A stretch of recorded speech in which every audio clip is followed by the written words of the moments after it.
हामी कक्षा 12 को एकाउन्ट्स को मोडल क्वेशन नै सल्भ गरिरहेका छौं र आजको क्लासमा हामी ग्रुप बी को क्वेशन नम्बर 15 देखि लिएर 19 सम्म सल्भ गर्न सिक्छौं। हामीले जो मोडल क्वेशन सल्भ गरिरहेका छौं त्यो एनआईबी ले भर्खरै इस्यु गरेको मोडल क्वेशन हो र यस्तै टाइपको क्वेशन हाम्रो 2079 को 12 क्लासको एक्जाममा आउन सक्छ। अब क्वेशनमा हामीले लास्ट क्लासमा अलरेडी डिस्कस गरिसकेका छौं कि जब कोड 104 आउँछ दैट मिन्स त्यसले एकाउन्टिङ सब्जेक्टलाई इन्डिकेट गर्छ। अब क्वेशन नम्बर 15 मा एन अनएडजस्टेड ट्रायल बैलेंस अब कंपनी इज गिवन बिलो। हामीले कुनै कम्पनीको अनएडजस्टेड ट्रायल बैलेंस दिएछ, के इन्फर्मेसन छ त्यो कुरा हेरौं। Share capital 1 lakh, creditor 50,000, bank loan 40,000, sales 2,50,000, machinery 1,45,000, cash balance 60,000, salary 35,000, prepaid rent 15,000, discount 5,000, purchase 1,90,000। Debit को टोटल छ हाम्रो 4,45,000, क्रेडिट को टोटल पनि हाम्रो 4,45,000। एडिशनल इन्फर्मेसन में हामीले भन्दैछ prepaid rent of ₹3,000 were expired. हाम्रो प्रीपेड रेंट चाहिँ 3,000 ले एक्सपायर्ड भइहाल्यो। दैट मीन्स हाम्रो एडवान्स रेंट जो लास्ट इयर में थियो त्यो करेन्ट इयर में एक्सपायर्ड भइहाल्यो। एक्सपायर्ड हुनु भनेको खर्चा बुक गर्नुपर्ने हुन्छ। Depreciate machinery by 10%। हामीले भन्दैछ मेसिनरी जो 1,45,000 को छ त्यसमा 10% डेप्रिसिएसन लगाउनको लागि। डेप्रिसिएसन भनेको के हो? हाम्रो लागि खर्च हो। हाम्रो रिक्वायरमेन्ट के छ? वर्कशीट बनाउनु पर्ने छ। सो हामीले यो इन्फर्मेसन को बेसिस में के गर्नुपर्ने छ? वर्कशीट बनाउनु पर्ने छ। अब यो क्वेशन को सल्युसन कसरी गर्ने, वर्कशीट कसरी बनाउने त्यो कुरा बुझौं। फ्रम द टप में हामीले लेख्नुपर्ने हुन्छ वर्कशीट अफ जुन कम्पनी छ त्यो कम्पनीको नाम लेख्नुपर्ने हुन्छ। यहाँ क्वेशन हामीलाई कम्पनीको नाम दिए छैन, हामीले भन्दैछ an unadjusted trial balance of a company is given below. So हामीसँग कम्पनीको नाम छैन भने हामी ब्ल्याङ्क छोडेको। हामीलाई यो कुरा थाहा छ वर्कशीटमा 10 वटा कलम हुन्छ अपार्ट फ्रम पार्टिकुलर कलम। पार्टिकुलर कलम हामी जति अनएडजस्टेड ट्रायल बैलेंस छ त्यसको डिटेल लेख्छौं र एडजस्टमेन्ट को डिटेल लेख्छौं। अनएडजस्टेड ट्रायल बैलेंस में जो हाम्रो क्वेशन दिएछ त्यसलाई एज सच कपी गरिदिन्छौं। एडजस्टमेन्ट में हामीले एडजस्टमेन्ट को डिटेल लेख्छौं। एडजस्टेड ट्रायल बैलेंस हामी कसरी निकाल्छौं? Unadjusted plus adjustment is equal to adjusted trial balance. Adjusted trial बैलेंसलाई हामी के गर्छौं? सेग्रिगेट गर्छौं इन्कम स्टेटमेन्टमा र ब्यालेन्स शीटमा। यो तरिकाले हामीले वर्कशीट बनाउँछौं। अब क्वेशन को अनएडजस्टेड ट्रायल बैलेंस जे छ त्यसलाई कपी गरिदिउँ। Share capital, creditor, bank loan, sales, machinery, cash balance, salary, prepaid rent, discount and purchase. त्यसलाई हामी के गर्छौं? अनएडजस्टेड ट्रायल बैलेंस को कलम में एज सच कपी गरिदिन्छौं। त्यही हामी गरेको 4,45,000 हाम्रो डेबिट साइड को टोटल हो। लाइकवाइज क्रेडिट साइड को टोटल पनि हाम्रो 4,45,000 हो। त्यसपछि एडजस्टमेन्ट कलम हामी के गर्छौं? जे एडजस्टमेन्ट दिएछ त्यसको डिटेल लेखिदिन्छौं। एडजस्टमेन्ट में के दिएछ? Prepaid rent of ₹3,000 were expired. Prepaid rent expired हुनु भनेको मेरो लागि के हो? खर्च हो। खर्च हुने बित्तिकै यसको इम्प्याक्ट कहाँ जान्छ? डेबिट साइड में जान्छ। त्यही भएर हामी के लेख्दैछौं? प्रीपेड रेंट एक्सपायर्ड 3,000 हामी डेबिट साइड में शो गर्दैछौं तल्लो कलममा। दोस्रो एडजस्टमेन्ट में डेप्रिसिएट मेसिनरी बाइ 10%। डेप्रिसिएसन भनेको मेरो लागि के हो? खर्च हो। खर्च हुने बित्तिकै हामीले कुन साइडमा डिस्क्लोज गर्ने हो? डेबिट साइडमा। सो हामीले 10% अफ 1,45,000 निकाल्यो भने कति आउँछ? 14,500 आउँछ। त्यही कुरा हामी यहाँ डेप्रिसिएसन मेसिनरीमा 14,500 डिस्क्लोज गरिरहेछौं। हामीलाई यो कुरा पनि थाहा छ हरेक एडजस्टमेन्ट एन्ट्रीको दुईटा इम्प्याक्ट हुन्छ। एउटा हाम्रो ब्यालेन्स शीटमा जान्छ, दोस्रो चाहिँ ट्रेडिङ और प्रॉफिट एन्ड लस अकाउन्टमा जान्छ। अब यहाँ हाम्रो प्रीपेड रेंट एक्सपायर्ड 3,000 भनेको के हो? खर्च हो। खर्च हुने बित्तिकै हामीले के गर्नुपर्ने हुन्छ? प्रीपेड रेंट एसेट्सबाट 3,000 एडजस्ट गर्नुपर्ने हुन्छ र माथिको कलममा हामीले प्रीपेड रेंट दिएछ 15,000 डेबिट साइडमा। दैट मीन्स प्रीपेड रेंट भनेको मेरो लागि के हो? एसेट्स हो। 15,000 एसेट्स हो। त्यो मध्ये 3,000 मेरो एक्सपायर हो भने हामीले 3,000 लाई 15,000 बाट एडजस्ट गर्नुपर्ने हुन्छ। त्यही भएर हामीले प्रीपेड रेंट को रोमा 3,000 क्रेडिट साइड में शो गर्दैछौं। किन गर्दैछौं? किनभने हामीले डेबिटलाई क्रेडिट गरेर मात्र कम गर्न मिल्छ, अदरवाइज हामीले गर्नै मिल्दैन। 15,000 लाई 3,000 ले कम गर्नु छ भने हामीले के गर्नुपर्ने हुन्छ? क्रेडिट साइड में डिस्क्लोज गर्नुपर्ने हुन्छ। अब मेरो ब्यालेन्स के हुन्छ? 15,000 माइनस 3,000 गर्यो भने 12,000 आउँछ। यो मेरो के हो? क्लोजिङ ब्यालेन्स हो। दोस्रो छ हाम्रो depreciation of machinery. Depreciation of machinery खर्च हो। खर्च हुने बित्तिकै एकातिर हामीले प्रॉफिट एन्ड लस अकाउन्टमा बुक गरेर दोस्रो हाम्रो के गर्नुपर्ने हुन्छ? मेसिनरीसँग एडजस्ट गर्नुपर्ने हुन्छ। सो मेसिनरी को डेबिट बैलेंस हो। सो हामीले के गर्नुपर्ने हुन्छ? मेसिनरी वाला रोमा 14,500 क्रेडिट गर्नुपर्ने हुन्छ। यता डेबिट बैलेंस छ, अर्कोतिर क्रेडिट बैलेंस छ भने के हुन्छ? डेबिट र क्रेडिट नकअप हुन्छ र हाम्रो जो बैलेंस आउँछ त्यो चाहिँ डेबिट बैलेंस हुन्छ। सो 1,45,000 बाट 14,500 माइनस गर्यो भने हाम्रो कति निस्किन्छ? 1,30,500। सो यसरी हामीले एडजस्टमेन्ट एन्ट्रीको इम्प्याक्ट लिने हो जब हामी वर्कशीट बनाउँछौं। अब हामीले के गर्नुपर्ने हुन्छ? एडजस्टेड ट्रायल बैलेंस बनाउनु पर्ने हुन्छ। हामीले अनएडजस्टेड ट्रायल बैलेंस अलरेडी क्वेशनमा दिएछौं। एडजस्टमेन्ट एन्ट्री हामीले अलरेडी पास गरिसके। अब के गर्नुपर्ने हुन्छ? अनएडजस्टेड ट्रायल बैलेंसमा हामीले एडजस्टमेन्टको इम्प्याक्ट लिएर एडजस्टेड ट्रायल बैलेंस निकाल्नु पर्ने हुन्छ। शेयर क्यापिटलमा केही एडजस्टमेन्ट छैन, सो 1 लाख एज सच हाम्रो 1 लाख हुन्छ एडजस्टेड ट्रायल ब्यालेन्समा। क्रेडिटरमा पनि केही एडजस्टमेन्ट छैन, सो 15,000 नै हाम्रो एडजस्टेड ट्रायल ब्यालेन्समा जान्छ। ब्याङ्क लोनमा पनि केही एडजस्टमेन्ट छैन, सो 40,000 नै हाम्रो के हुन्छ एडजस्टेड ट्रायल ब्यालेन्समा जान्छ। सेल्समा पनि केही एडजस्टमेन्ट छैन, त्यही भएर हाम्रो 2,50,000 नै एडजस्टेड ट्रायल ब्यालेन्समा जान्छ। मेसिनरीमा एडजस्टमेन्ट छ, कति रुपियाँको एडजस्टमेन्ट छ 14,500। 1,45,000बाट 14,500 माइनस गरे पनि हाम्रो कति निस्किन्छ 1,30,500। यो हाम्रो एडजस्टेड ट्रायल ब्यालेन्सको फिगर हुन्छ। क्यासमा पनि केही हाम्रो एडजस्टमेन्ट छैन, सो 60,000 नै हाम्रो एडजस्टेड ट्रायल ब्यालेन्सको फिगर हुन्छ। स्यालेरीमा पनि केही एडजस्टमेन्ट छैन, सो 35,000 नै हाम्रो के हुन्छ एडजस्टेड ट्रायल ब्यालेन्सको फिगर हुन्छ। प्रिपेड रेन्टमा हाम्रो एडजस्टमेन्ट छ, हाम्रो प्रिपेड रेन्टको डेबिट ब्यालेन्स छ 15,000, त्यो मध्ये हामी भन्दैछौँ 3,000 एक्सपायर भइहाल्यो, सो हाम्रो नेट डेबिट ब्यालेन्स कति हुन्छ 12,000 हुन्छ। यो चाहिँ हाम्रो एडजस्टेड ट्रायल ब्यालेन्सको फिगर हुन्छ। डिस्काउन्टमा केही एडजस्टमेन्ट छैन, सो हाम्रो डिस्काउन्ट 5,000 एज सच नै हाम्रो एडजस्टेड ट्रायल ब्यालेन्सको फिगर हुन्छ। पर्चेजमा पनि केही एडजस्टमेन्ट छैन, सो हाम्रो 1,90,000 नै एडजस्टेड ट्रायल ब्यालेन्सको ब्यालेन्स हुन्छ। अब हामीले एडजस्टेड ट्रायल ब्यालेन्स बनाइसके, अब हामीले के गर्नुपर्ने हुन्छ एडजस्टेड ट्रायल ब्यालेन्सको फिगरलाई इन्कम स्टेटमेन्ट र ब्यालेन्स सिटमा सेग्रिगेट गर्नुपर्ने हुन्छ र त्यही गर्न गइरहेका छौँ। शेयर क्यापिटल भनेको के हाम्रो ब्यालेन्स सिटको आइटम हो, ब्यालेन्स सिटको कुन साइडमा जान्छ लाइबिलिटी साइडमा, त्यही भएर हामीले 1 लाख लाइबिलिटी साइडमा डिस्क्लोज गरेको। क्रेडिटर भनेको हाम्रो के हो लाइबिलिटी हो, लाइबिलिटी हुने बित्तिकै 50,000 हामीले लाइबिलिटी साइडमा सो गर्दैछौँ। ब्याङ्क लोन भनेको हाम्रो के हो लाइबिलिटी हो, लाइबिलिटी हुने बित्तिकै हामीले ब्यालेन्स सिटको लाइबिलिटी साइडमा 40,000 सो गर्दैछौँ। सेल्स भनेको मेरो लागि के हो इन्कम हो, इन्कम हुने बित्तिकै हामी इन्कम स्टेटमेन्टको इन्कम साइडमा डिस्क्लोज गर्छौँ। मेसिनरी हाम्रो लागि एसेट्स हो, एसेट्स हुने बित्तिकै 1,30,500 लाई हामी एसेट साइडमा डिस्क्लोज गर्छौँ। क्यास ब्यालेन्स भनेको पनि हाम्रो लागि एसेट्स हो, एसेट्स हुने बित्तिकै हामी एसेट साइडमा 60,000 डिस्क्लोज गर्छौँ।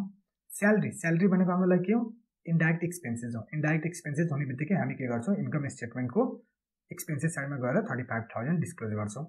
प्रिपेड रेन्ट भनेको हाम्रो लागि के हो एसेट्स हो, एसेट्स हुने बित्तिकै 12,000 लाई हामी एसेट साइडमा डिस्क्लोज गर्छौँ। डिस्काउन्ट क्रेडिट साइड भनेको हाम्रो लागि के हो इन्कम हो, इन्कम हुने बित्तिकै हामी इन्कम स्टेटमेन्टको इन्कम साइडमा 5,000 डिस्क्लोज गर्छौँ। पर्चेज हाम्रो लागि के हो एक्सपेन्सेस हो, एक्सपेन्सेस हुने बित्तिकै हामी इन्कम स्टेटमेन्टको एक्सपेन्सेस साइडमा 1,90,000 डिस्क्लोज गर्छौँ।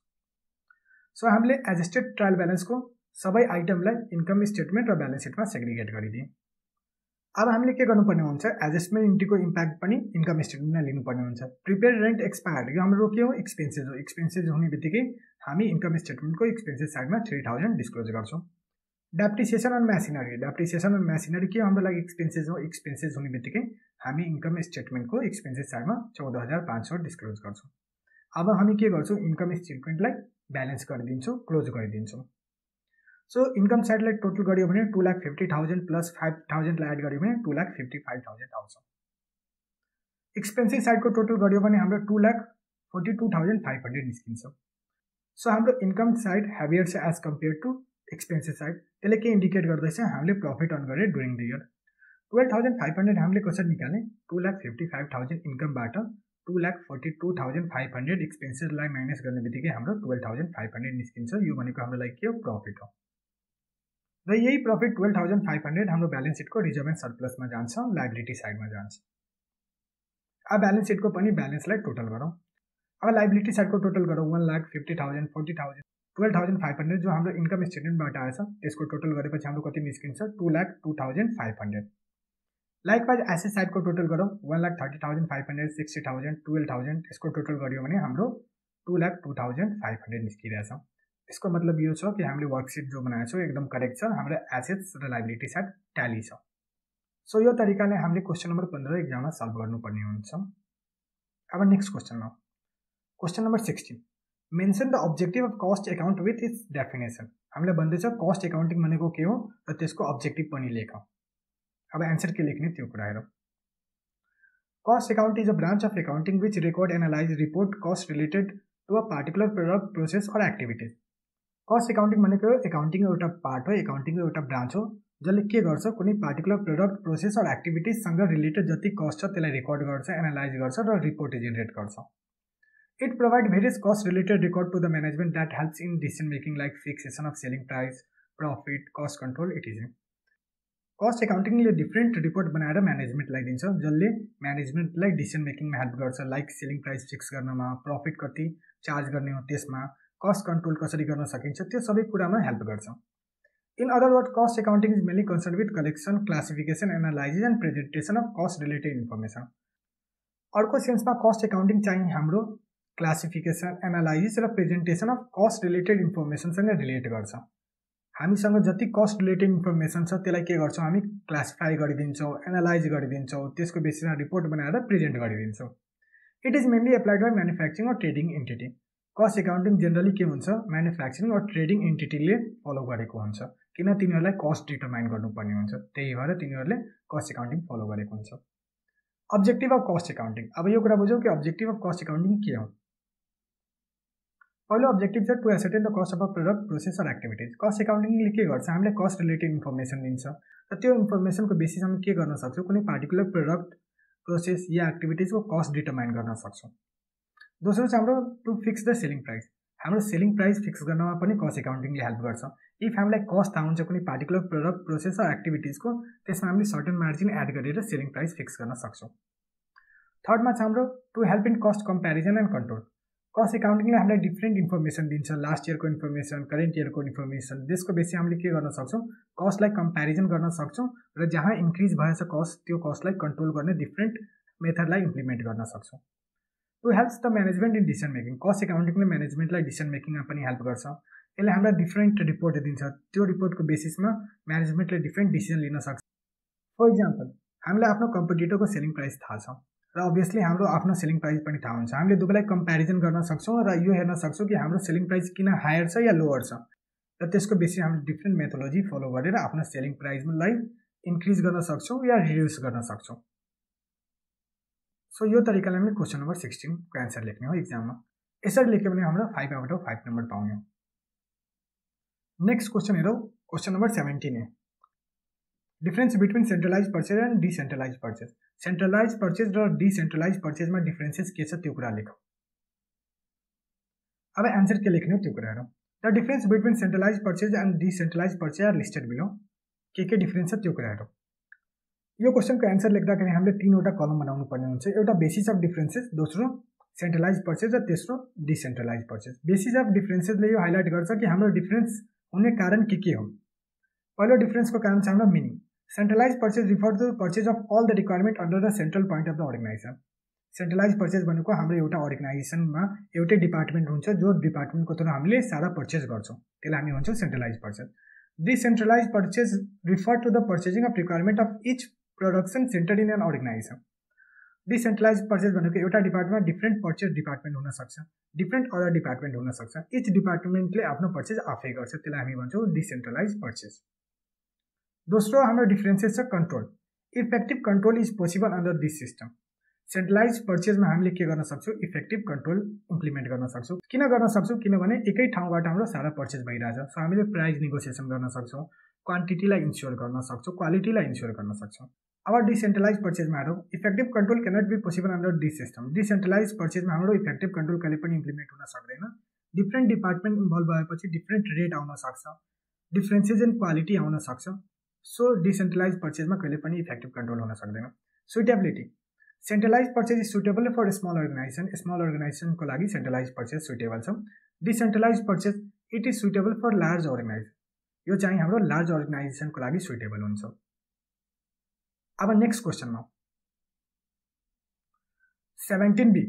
The following are the store transaction for the month of जेठ। जेठ मन्थको हामीलाई के स्टोर ट्रान्जेक्सन दिएछ। जेठ फर्स्टमा के भएछ, opening stock 2000 unit at the rate ₹3। जेठ 5मा के भएछ, 400 युनिटलाई हामीले पर्चेज गरेछौँ एट द रेट 2.5। जेठ 10मा के भएछ, हामीले 300 युनिट पर्चेज गरेछौँ at the rate 2। Total sales during the month of जेठ 750 युनिट। हामीले भन्दैछ टोटल सेल्स चाहिँ हामीले जेठ मन्थमा 750 युनिट गरेछौँ।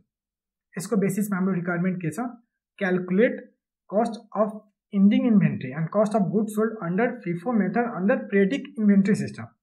यसले यो भन्दैछ हामीलाई क्लोजिङ इन्भेन्ट्री र कस्ट अफ गुड्स सोल्ड निकाल्नको लागि under FIFO method using periodic inventory system. अब यसको एन्सर कसरी गर्ने त्यो कुरा हेरौँ। अब 17B को एन्सर कसरी लेख्ने त्यो कुरा बुझौँ। हेडमा हामीले लेख्नुपर्ने हुन्छ FIFO method under periodic inventory system. Periodic inventory सिस्टमको अन्तर्गत हामीले फिफो मेथड बनाइरहेछौँ। पहिलो कलममा हामीले लेख्नुपर्ने हुन्छ डेट, दोस्रोमा पार्टिकुलर, तेस्रोमा कस्ट अफ पर्चेज, चौथोमा कस्ट अफ गुड्स सोल्ड र पाँचौं कलममा हामीले क्लोजिङ स्टक। जेट 1 मा हामीसँग ओपनिङ स्टक थियो 200 युनिट र जसको रेट के थियो ₹3। दैट मिन्स 600 को हामीले पर्चेज गरेको थियौं। त्यो मध्ये हामीले कस्ट अफ गुड्स सोल्ड कति गरेछौं 200 युनिट नै बेचिदिए। 750 युनिट बेचेछौं, त्यो मध्ये हामीले 200 युनिट चाहिँ ओपनिङ स्टक को बेचेको होला। सो 200 युनिट इन्टु 3 गर्यो भने 600 हाम्रो के हुन्छ कस्ट अफ गुड्स सोल्ड हुन्छ जेट 1 मा। जेट 5 मा के भन्छ हामीले फेरि पर्चेज गरेछौं 400 unit at the rate 2.5 per unit. So 400 into 2.5 गर्यो भने 1000 को हाम्रो के हुन्छ कस्ट अफ पर्चेज हुन्छ र त्यति बराबरकै हामीले के गरेछौं सेल गरेछौं। सो 400 युनिट इन्टु 2.5 गर्यो भने 1000 नै हाम्रो के हुन्छ कस्ट अफ गुड्स सोल्ड हुन्छ। हामीले टोटल युनिट सेल गरेको कति छ 750। त्यो मध्ये हामीले 600 युनिट को कस्ट निकालिसक्यौं। अब जेट 10 मा के भएछ हामीले 300 युनिट फेरि पर्चेज गरेछौं at the rate 2। So 300 into 2 गर्यो भने 600 हाम्रो के हुन्छ पर्चेज कस्ट हुन्छ। त्यो मध्ये हामीले कति सेल गरेछौं 150 युनिट सेल गरेछौं। 150 युनिट कसरी थाहा पाए हामीले टोटल सेल गरेको 750 युनिट हो, त्यो मध्ये ओपनिङ 200 सेल गरिदिए। जेट 5 को पर्चेज 400 युनिट पनि सेल गरिदिए। 715 बाट 600 लाई माइनस गर्यो भने हाम्रो 150 युनिट हुन्छ। 150 युनिट लाई 2 ले मल्टिप्लाई गर्यो भने हाम्रो 300 के हुन्छ कस्ट अफ गुड्स सोल्ड हुन्छ। अब पर्चेज को टोटल गरौ 600 टु 1000 600 लाई एड गर्यो भने 2200 हाम्रो के हुन्छ कस्ट अफ पर्चेज हुन्छ। कस्ट अफ गुड्स सोल्ड को टोटल गरौ 600 1000 र 300 लाई एड गर्यो भने 1900 हाम्रो के हुन्छ कस्ट अफ गुड्स सोल्ड हुन्छ। कस्ट अफ गुड्स सोल्ड भनेको हामीले जति युनिट सेल गर्छौं त्यसको कस्ट कति हो त्यो कुरा भन्दै छौं। अब क्लोजिङ युनिट जेट 10 को युनिटमा हाम्रो कति हुन्छ 300 युनिट हामीले पर्चेज गरेको थियौं, त्यो मध्ये हामीले के गर्छौं 150 युनिट सेल गरेछौं। दैट मिन्स हाम्रो क्लोजिङ स्टक कति हुन्छ 150 युनिट हुन्छ। 150 युनिट कसरी निकाले 300 युनिटबाट 150 युनिटलाई माइनस गरेपछि 150 युनिट आउँछ। यो हाम्रो 150 युनिट कुन रेट सँग रिलेट गर्छ यो चाहिँ हाम्रो लेटेस्ट पर्चेज सँग रिलेट गर्छ। फिफो मेथडमा के हुन्छ फर्स्ट इन फर्स्ट आउट हुन्छ। सो जो सबभन्दा पहिला हामीले पर्चेज गर्यो त्यो सबभन्दा पहिला निकाल्नु पर्ने हुन्छ, सेल गर्नु पर्ने हुन्छ। सो हाम्रो जो लास्ट पर्चेज छ 300 युनिट 2 रुपैयाँ को दरले त्यो मध्ये नै हाम्रो 150 युनिट बाँकी होला, त्यही भएर हामीले 150 युनिट इन्टु 2 रुपैयाँ गर्दैछौं। 300 हाम्रो के हो क्लोजिङ स्टक। अब क्वेशनले हामीले दुईवटा कुरा निकाल्न भनेको थियो क्लोजिङ स्टक र cost of goods. Closing stock हाम्रो कति हो closing stock under FIFO method चाहिँ हाम्रो 150 युनिट हो जसको भ्यालु कति छ ₹300 हो। अब कस्ट अफ गुड्स सोल्ड कसरी निकाल्ने कस्ट अफ गुड्स सोल्ड को हाम्रो एउटा फर्मुला छ opening stock plus purchase minus closing stock. Opening stock को भ्यालु कति थियो हाम्रो 600 थियो। पर्चेज ड्युरिङ द इयर हामीले कति गरे 1000 प्लस 600 गरेपछि 1600 को पर्चेज गरे। त्यो मध्ये हाम्रो क्लोजिङ स्टक कति बाँकी छ 300 बाँकी छ। सो 600 प्लस 1600 माइनस 300 गर्ने बित्तिकै 1900 हाम्रो के हुन्छ कस्ट अफ गुड्स सोल्ड हुन्छ। र कस्ट अफ गुड्स सोल्ड को हामीले एउटा सेपरेट कलम पनि बनाएको थियो, त्यो कलममा पनि कति छ 1900 छ। सो यो तरिकाले हामीले क्वेशन नम्बर 17B सल्भ गर्ने हो। नेक्स्ट क्वेशन छ हाम्रो 18B। 18B ले के भन्दैछ त्यो कुराहरु। The standard output per hour is 5 unit. 1 घण्टामा हामीले 5 वटा युनिट बनाउँछौं। The wage rate per unit is ₹30। एउटा युनिट बनाउनको लागि ₹30 हामी वेज पे गर्दैछौं। Total working hour in a month is 150 hour. एक महिनामा चाहिँ 150 घण्टा काम गरेछ। अब यसको बेसिसमा हाम्रो रिक्वायरमेन्ट के हो calculate total wage for the month under piece rate system. हामीले भन्दैछ टोटल वेज निकाल्नको लागि under piece rate system. 18A को आन्सर कसरी गर्ने त्यो कुरा बुझौं। Number of output in 1 hour. 1 घण्टामा हामीले कतिवटा युनिट बनाउन सकिरहेछौं हामीलाई standard output per hour 5 unit दिएछ। दैट मिन्स 1 घण्टामा चाहिँ हामी 5 वटा युनिट बनाउँदैछौं। सो 150 घण्टा हामीले महिनामा काम गरेछौं। सो 150 घण्टामा हामीले कतिवटा युनिट बनाउन सक्छौं 5 युनिट इन्टु 150 गरियो भने 750 युनिट हामीले बनाउन सक्छौं। एउटा युनिट बनाउनको कस्ट कति छ हाम्रो the wage rate per unit is ₹30। एउटा युनिटको कस्ट चाहिँ हाम्रो ₹30 छ, वेज चाहिँ ₹30 छ। सो हामीले के गर्नुपर्ने हुन्छ 750 युनिटलाई ₹30 ले मल्टिप्लाई गर्नुपर्ने हुन्छ, त्यही हामी गर्दैछौं। Total wage under piece rate system is equal to number of unit into rate per unit. 750 unit into ₹30 गर्यो भने हाम्रो ₹22,500 निस्किन्छ। यो चाहिँ हाम्रो के हो total wages under piece rate system हो। सो यो तरिकाले हामी क्वेशन नम्बर 18A लाई सल्भ गर्न सक्छौं। अब नेक्स्ट क्वेशनमा 18B the following information are provided. हामीले के इन्फर्मेसन दिएछ net profit shown by financial accounting ₹45,000। हाम्रो फाइनान्शियल रेकर्डले 45,000 नेट प्रॉफिट शो गर्दैछ। Depreciation over charge in cost accounting 10,000। डेप्रिसिएसन चाहिँ हामीले कस्ट एकाउन्टिङमा 10,000 ले ओभर चार्ज गरेछौं। त्यो पछि चाहिँ हाम्रो under value of opening stock in financial accounting ₹8,000 हामीले भन्दैछौँ ओपनिङ स्टकलाई फाइनेन्शियल एकाउन्टिङमा अन्डर भ्यालु गरेछौँ 8,000 ले। त्यो पछि चाहिँ हाम्रो interest and investment credit in financial accounting ₹11,000 interest and investment चाहिँ हामीले फाइनेन्शियल एकाउन्टिङमा इन्कमको रूपमा डिस्क्लोज गरेछौँ क्रेडिट गरेछौँ 11,000। यसको बेसिस हामीलाई के बनाउनु पर्ने छ प्रिपेड कस्ट रिकन्सिलिएसन स्टेटमेन्ट हामीलाई भनेछ कस्ट रिकन्सिलिएसन स्टेटमेन्ट बनाउनको लागि। अब क्वेसन नम्बर 18B कसरी सल्भ गर्ने त्यो कुरा बुझौँ। कस्ट रिकन्सिलिएसन स्टेटमेन्टको तीनवटा कलम हुन्छ पार्टिकुलर डिटेल र एमाउन्ट। पार्टिकुलरमा हामीले डिस्क्रिप्सन लेख्छौँ डिटेलमा सब टोटल लेख्छौँ र टोटल अर एमाउन्ट कलममा हामीले टोटल एमाउन्ट लेख्छौँ। हामीलाई क्वेसनमा net profit shown by financial accounting भनेछ। सो हाम्रो स्टार्टिङ पोइन्ट के हुन्छ net profit shown by financial accounting ₹45,000 नै के हुन्छ स्टार्टिङ पोइन्ट हुन्छ। त्यही कुरा हामी यहाँ लेखेको net profit shown by financial accounting 45,000। Financial accounting हाम्रो स्टार्टिङ पोइन्ट हुने बित्तिकै हामीले जतिसुकै चेन्ज गर्नुपर्ने हुन्छ त्यो चाहिँ हामीले फाइनेन्शियल एकाउन्टिङमा गर्नुपर्ने हुन्छ on the basis of cost record. हामीले कस्ट रेकर्डको बेसिसमा फाइनेन्शियल एकाउन्टिङमा चेन्जेस गर्ने हो प्लस गर्नुपर्ने हुन्छ भने प्लस गर्ने हो माइनस गर्नुपर्ने हुन्छ भने माइनस गर्नुपर्ने हुन्छ तर कस्ट एकाउन्टिङको बेस लिनुपर्ने हुन्छ। अब क्वेसनमा के भनेछ त्यो कुरा हेरौँ। सबभन्दा पहिला भनेछ depreciation over charge in cost accounting by 10,000। यसले यो भन्दैछ कि डेप्रिसिएसन हामीले कस्ट एकाउन्टिङमा 10,000 बढी चार्ज गर्छौँ। सो बढी चार्ज गर्ने बित्तिकै हामीले के गर्नुपर्ने हुन्छ फाइनेन्शियल एकाउन्टिङमा पनि 10,000 बढी चार्ज गर्नुपर्ने हुन्छ। बढी चार्ज गर्नु भनेको के हो हामीले एक्सपेन्सेस बढी बुक गर्नुपर्ने हुन्छ प्रफिटलाई कम गर्नुपर्ने हुन्छ। हामीले के गर्नुपर्ने हुन्छ लेसमा गएर depreciation over charge in cost accounting by 10,000 disclose गर्नुपर्ने हुन्छ र त्यही कुरा हामी यहाँ गर्दैछौँ। लेस कलममा गएर depreciation over charge in cost accounting 10,000 disclose गरिरहेछौँ। अब दोस्रो आइटममा under valued of opening stock in financial accounting by 8,000 हामीले यो भन्दैछौँ कि अन्डर भ्यालुएसन गरेछौँ हामीले ओपनिङ स्टकलाई फाइनेन्शियल एकाउन्टिङमा। फाइनेन्शियल एकाउन्टिङमा ओपनिङ स्टकलाई अन्डर भ्यालुएसन गर्नु भनेको के हो हामीले खर्च कम बुक गर्छौँ। ओपनिङ स्टक भनेको मेरो लागि एक्सपेन्सेस हो सो हामीले कम खर्च बुक गर्ने बित्तिकै हामीले खर्च बढाउनु पर्ने हुन्छ। कति एमाउन्टले खर्च बढाउनु पर्ने हुन्छ 8,000 ले। सो खर्च बढाउनको लागि हामीले के गर्नुपर्ने हुन्छ लेस गर्नुपर्ने हुन्छ प्रफिटबाट कम गर्नुपर्ने हुन्छ। प्रफिट चाहिँ हाम्रो स्टार्टिङ पोइन्ट हो सो हामीले के गर्नुपर्ने हुन्छ लेस गर्नुपर्ने हुन्छ 8,000 र त्यही कुरा हामी यहाँ गरिरहेछौँ under valuation of opening stock in financial accounting 8,000। त्यो पछि नेक्स्ट आइटम आऊ फोर्थ नम्बरको आइटमले भन्दैछ interest on investment credit in financial accounting ₹11,000। Interest on income जहिले पनि हाम्रो फाइनेन्शियल एकाउन्टिङमा मात्र हुन्छ कस्ट एकाउन्टिङमा हुनै सक्दैन। यसको मतलब यो छ कि कस्ट एकाउन्टिङमा हामीले बुकै गरे छैनौँ तर फाइनेन्शियल एकाउन्टिङमा हामीले के गरिदिए इन्कम मानिहाल्यो। इन्कम मान्ने बित्तिकै के भएको होला हाम्रो प्रफिट बढेको होला 11,000 ले। अब हामीले के गर्नुपर्ने हुन्छ प्रफिटलाई कम गर्नुपर्ने हुन्छ। प्रफिटलाई कम गर्नको लागि हामीले के गर्नुपर्ने हुन्छ 11,000 लेस गर्नुपर्ने हुन्छ र त्यही कुरा हामी यहाँ गर्दैछौँ interest on investment credited in financial accounting 11,000। So क्वेसनमा दिएको जति आइटम छ सबलाई हामीले कभर गरिसकेँ। अब हामीले के गर्नुपर्ने हुन्छ एड कलमलाई एड गर्नुपर्ने हुन्छ लेस कलमको टोटललाई लेस गर्नुपर्ने हुन्छ। एड कलममा केही छैन सो हाम्रो एड कलम निल हुन्छ। लेस कलमको टोटल गऱ्यो भने कति निस्किन्छ 11,000 प्लस 8,000 प्लस 10,000 गऱ्यो भने 29,000 निस्किन्छ। यो 29,000 मेरो लागि के हो लेस हो। सो हामी 45,000 बाट 29,000 लाई लेस गर्ने बित्तिकै हाम्रो net profit as per cost accounting निस्किन्छ र त्यो कति आइरहेछ 16,000 आइरहेछ। यसको मतलब हाम्रो फाइनेन्शियल एकाउन्टिङमा 45,000 प्रफिट छ र कस्ट एकाउन्टिङमा चाहिँ हाम्रो प्रफिट 16,000 छ र दुवैको डिफरेन्सेस किन छ यो माथि दिएको रिकन्सिलिएसन आइटमको कारणले हाम्रो कस्ट एकाउन्टिङ र फाइनेन्शियल एकाउन्टिङमा डिफरेन्सेस भइरहेछ। सो यो तरिकाले हामी क्वेसन नम्बर 18B सल्भ गर्ने हो एक्जाममा।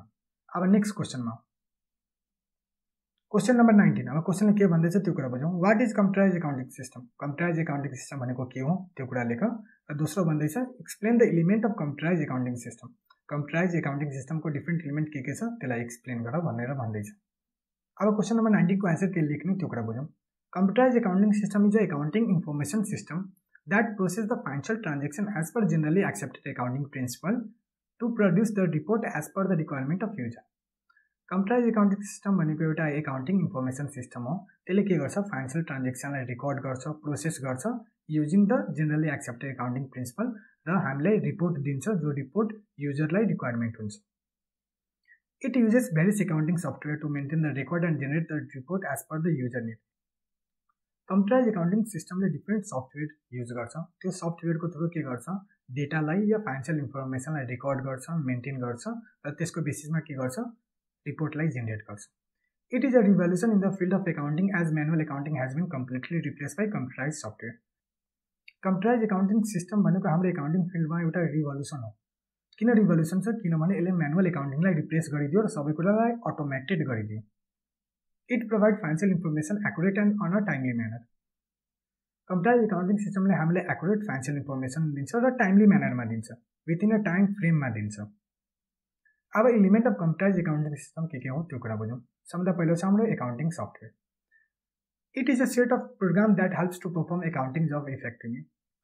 एकाउन्टिङ सफ्टवेयर भनेको एउटा के हो? प्रोग्राम हो जसले हाम्रो एकाउन्टिङ जबलाई इफेक्टिभ गरिदिन्छ, इफिसियन्ट गरिदिन्छ। It suppose in data entry, data storage and preparation of financial report. यसले चाहिँ हामीले के गर्छ? डेटा इन्ट्रीमा हेल्प गर्छ, डेटालाई सफ्टवेयरमा फिल गर्न हेल्प गर्छ, त्यसलाई स्टोर गर्नमा हेल्प गर्छ र त्यसको बेसिसमा के गर्छ? फाइनेन्शियल रिपोर्ट जेनेरेट गरेर दिन्छ। दोस्रो छ हाम्रो data. Data are the information based on which report are prepared.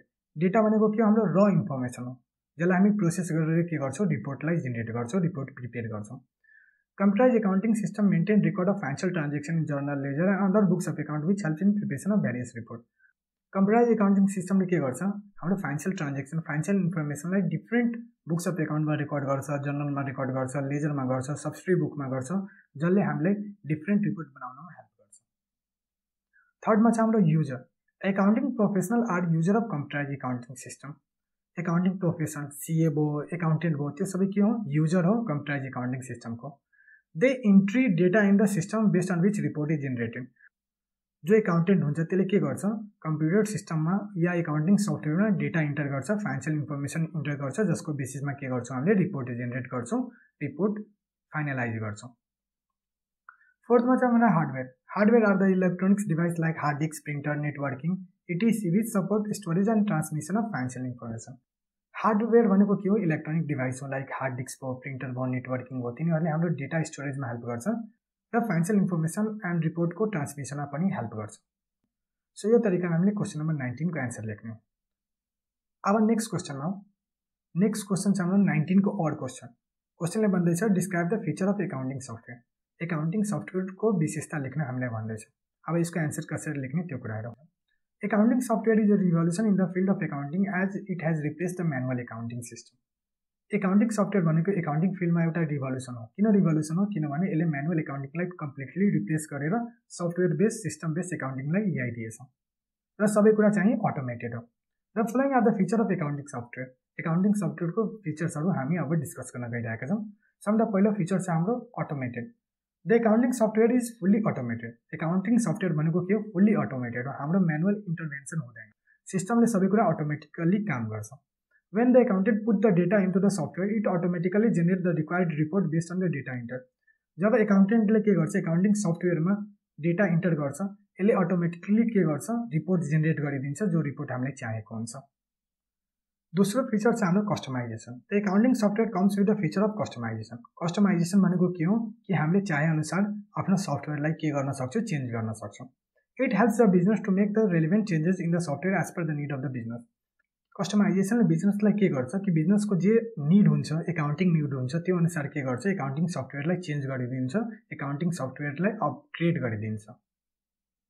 थर्डमा छ हाम्रो data storage. The accounting software uses the server for the storage of data. Accounting सफ्टवेयरले के गर्छ? एउटा सर्भर युज गर्छ, त्यो सर्भरमा के गर्छ? हाम्रो डेटा स्टोर गरिदिन्छ। हाम्रो डेटा कुनै पेन ड्राइभमा, कुनै सिस्टममा मात्र स्टोर नभएर त्यो एउटा सर्भरमा स्टोर हुन्छ। सो हाम्रो डेटा चोरी हुने चान्स धेरै कम हुन्छ। This data is stored in safe and can be accessed from anywhere through the use of internet. यो डेटा चाहिँ स्टोर गरेको एकदम सेफ हुन्छ र हामीले इन्टरनेटको माध्यमले जुनसुकै ठाउँबाट पनि त्यो डेटालाई एक्सेस गर्न सक्छौँ। फोर्थमा छ हाम्रो security. The accounting software provide the feature of data security. Accounting सफ्टवेयरले हामीलाई डेटा सेक्युरिटीको फिचर पनि दिन्छ। डेटा सेक्युरिटी भनेको हाम्रो अनअथराइज एक्सेसबाट डेटालाई बचाउँछ। It layers the data with the multiple authentication which ensure data remains safe and only authorized person have access to the data. Accounting सफ्टवेयरले multi layer of authentication apply गरेको हुन्छ। त्यसले ensure गर्छ कि हाम्रो डेटा सेफ छ र जो एथोराइज पर्सन छ त्योसँग मात्र एक्सेस छ त्यो डेटाको। फिफ्थमा छ हाम्रो scalability. The accounting software is capable to cope with the increase in the volume of the business. Accounting software के हुन्छ? क्यापेबल हुन्छ, जो हाम्रो इन्क्रिज इन भोल्युम हुन्छ, इन्क्रिज इन ट्रान्जेक्सन हुन्छ, त्यसलाई पनि रेकर्ड गर्न सक्छ। It provides additional feature as per the business requirement. Accounting सफ्टवेयरले हामीलाई एडिसनल फिचर पनि दिन्छ as per the business requirement. कस्तो फिचर दिन सक्छ? फर इक्जाम्पल हामीलाई भ्याटको कम्प्लाइन्सेस गर्नु छ, सो यसले के गर्छ, भ्याट फिचर्सलाई पनि हाम्रो सफ्टवेयरमा एड गरिदिन्छ सो द्याट हामीले भ्याटको कम्प्लाइन्सेस पनि सफ्टवेयरको थ्रु गर्न सक्छौँ। सो यो हाम्रो एकाउन्टिङको डिफ्रेन्ट फिचर छ। र क्वेसन नम्बर 19 अड क्वेसनको एन्सर चाहिँ हामीले एक्जाममा यो तरिकाले लेख्नुपर्ने हुन्छ। यसरी लेख्यो भने 5 आउट अफ 5 नम्बर पाउने। अड क्वेसन भनेको हामीले दुईवटा क्वेसन मध्ये कुनै एउटा गर्नुपर्ने हुन्छ। 19 मा हामीलाई अड क्वेसन भनेछ, यसको मतलब या त 19 को पार्ट 1 गर्ने हो या 19 को अड क्वेसन गर्ने हो। अड क्वेसन गरियो भने 19 गर्ने होइन, इफ 19 गरियो भने अड क्वेसन गर्न मिल्दैन, दुवै गर्न मिल्दैन। दुवै गरियो भने नम्बर चाहिँ हामीले एउटा क्वेसनको मात्र पाउने हो, 5 नम्बर नै पाउने हो। सो यो तरिकाले हामीले एकाउन्ट्सको मोडल क्वेसनको ग्रुप बी को एन्सर लेख्ने हो। आजको क्लासमा हामीले एकाउन्ट्सको मोडल क्वेसनको ग्रुप बी को क्वेसन नम्बर 15 देखि लिएर 19 नम्बरसम्म सल्भ गरे। हामीले एन्सर चाहिँ एक्जाममा यो तरिकाले नै लेख्नुपर्ने हुन्छ। यसरी लेख्यो भने फुल आउट अफ फुल नम्बर पाउने हो। नेक्स्ट क्लासमा हामीले ग्रुप सी को क्वेसन सल्भ गर्छौँ। त्यो भनेको हाम्रो के हो, लङ एन्सर क्वेसन हो। यो भिडियो इन्फर्मेटिभ एन्ड युजफुल लाग्यो भने भिडियोलाई लाइक र च्यानललाई सब्स्क्राइब गरिदिनु होला। आउँदो क्लासमा हामी झन् यस्तो राम्रो कन्टेन्टहरू लिएर आउनवाला छौँ।